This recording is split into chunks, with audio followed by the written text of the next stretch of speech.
कभी कभी हम हमारे अपनों पे कहीं और का गुस्सा निकाल देते हैं बिना सोचे समझे।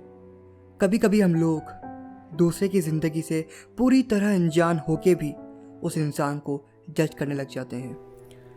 कभी कभी हम लोग इंसान से ज़्यादा चीज़ों को अहमियत देने लग जाते हैं। कभी कभी हम उनसे लड़ते हैं, गुस्सा करते हैं जो हमें खुद से ज़्यादा प्यार करते हैं, हमारे माँ बाप।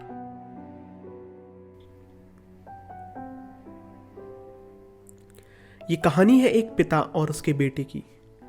एक पिता जिसने अपने बेटे को अकेले ही पाला था क्योंकि उसकी माँ नहीं थी। शुरू से ही पैसे की कभी कमी ना देखी, जो भी चाहा वो मिला। और एक लौता बिन माँ का बेटा पिता के लिए क्या अहमियत रखता है, ये तो हम सब लोग समझ ही सकते हैं। उसके पिता का कारोबार काफ़ी बड़ा था, ना सिर्फ देश में बल्कि विदेशों में भी काफ़ी फैला हुआ व्यापार था।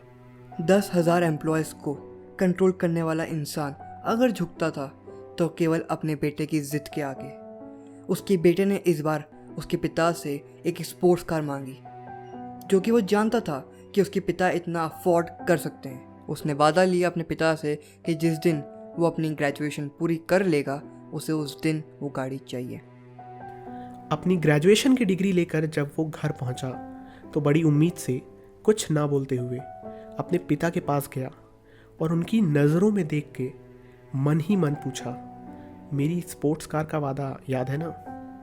उसके पिता समझ गए कि वो क्या चाहता है, तो उसे एक रैप किया हुआ गिफ्ट दिया, जिसे उस बच्चे ने बहुत चाव से खोला।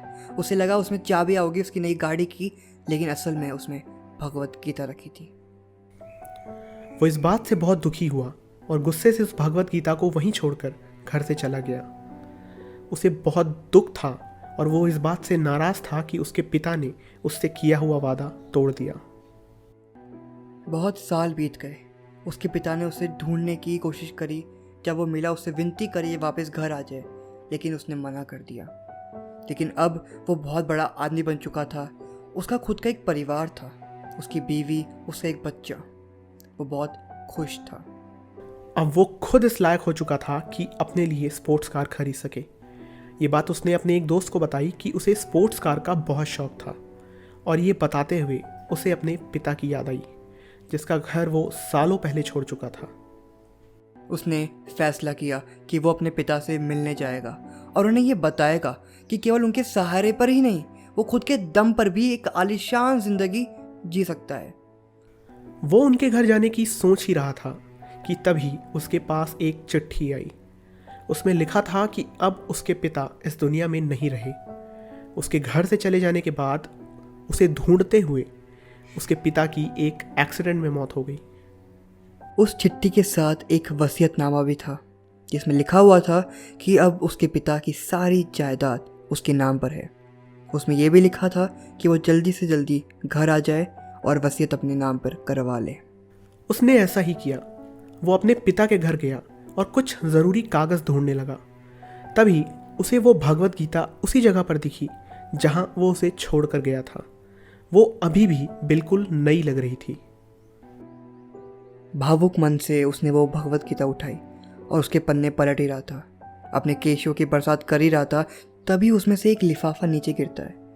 वो उस लिफाफे को खोलता है तो उसमें उसी स्पोर्ट्स कार की चाबी थी जिसकी उसने जिद करी थी, और एक बिल रखा था जिसमें लिखा था पेड इन फुल। वो ये देखकर टूट गया।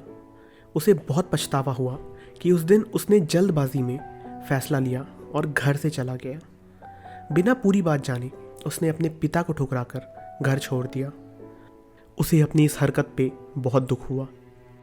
उसके पिता उसे कार के साथ गीता का ज्ञान भी देना चाहते थे, लेकिन अब उसके पास गीता तो थी लेकिन ज्ञान नहीं, कार तो थी लेकिन पिता नहीं। इसीलिए कहते हैं जीवन में कभी भी कोई भी फैसला जल्दबाजी में नहीं लेना चाहिए, और जब बात रिश्तों की हो तो उनकी तुलना सामान से नहीं करनी चाहिए, क्योंकि उस सामान की तो कीमत हो सकती है, लेकिन अगर कोई अपना जो कि अनमोल है हमसे दूर हो गया तो उसे वापस नहीं लाया जा सकता।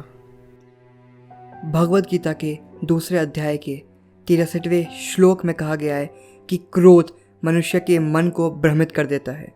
गुस्से में लिए गए फैसले अक्सर नुकसान ही देते हैं। गुस्सा मनुष्य की परिस्थिति समझने की, कारण देने की शक्ति को ख़त्म ही कर देता है।